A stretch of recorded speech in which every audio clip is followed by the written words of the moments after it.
ప్రభువునందు ప్రియ శ్రోతలారా, యేసుక్రీస్తు నామమున మీకు శుభములు.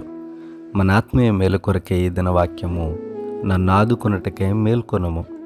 7వ కీర్తన 6వ చరణం. భక్తుడు దేవుని వైపు చూస్తున్నాడు.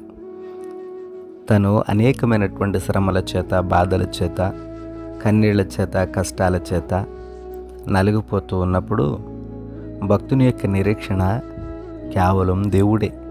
దేవుని మీద నమ్మకం ఉంచి దేవుని వైపు చూస్తూ ఉన్నాడు. ఎందుకనంటే ఆపత్కాలమందు యెహోవా నమ్ముకొనదగిన సహాయకుడు.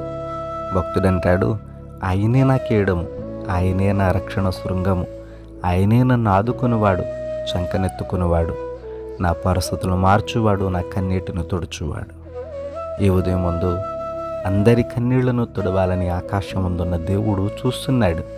భక్తుని కన్నీళ్లను తుడిచాడు, ఆపదలో నుండి గట్టెక్కించాడు.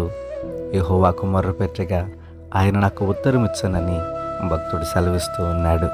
అతి గొప్ప కృపచేత ప్రభు మనందరినీ ఆదరించి ఆదుకొనుగాక. ఆమేన్.